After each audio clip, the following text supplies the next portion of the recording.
আমি দুঃখের সাথে স্মরণ করতে চাই 2018 নির্বাচনে যে প্রহসন নির্বাচন আমি নিজে একা, কারণ আমার সাথে সব লোককে ইতিমধ্যে মামলা দিয়ে হামলা দিয়ে এলাকা ছাড়া করা হয়েছে। আমি একা আমার ড্রাইভারকে নিয়ে এখান থেকে গাড়ি নিয়ে টোকে যাই। টোকে আমি আমার নেতাকর্মীদের সাথে দেখা করবার জন্য। এই টোকের মোড়ে আমাকে আপনার এই আওয়ামী লীগের ফ্যাসিস্টের গুন্ডা বাহিনী আমাকে সেখানে আটকে আমাকে যেতে দেয় না। আমার যেই কয়েকজন নেতাকর্মী আমার সাথে দেখা করতে এসেছিল তাদেরকে প্রচন্ডভাবে তাদের উপর আক্রমণ করে। সেটাই ছিল গণতন্ত্রের অবস্থা।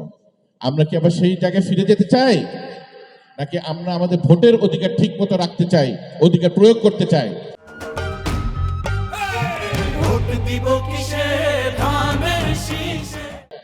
আমরা যদি সেটাই চাই তাহলে প্রিয় ভাই ও বোনেরা, যে কোনো মূল্যে সকল ষড়যন্ত্র ভুলে আমাদেরকে 12 তারিখ দল মত নির্বিশেষে, ধর্ম বর্ণ নির্বিশেষে আমাদেরকে ভোট কেন্দ্রে গিয়ে ধানের শীষ মার্কায় বিএনপিকে জয়যুক্ত করতে হবে, তারেক রহমান সাহেবকে জয়যুক্ত করতে হবে, জাতীয়তাবাদী শক্তিকে জয়যুক্ত করতে হবে।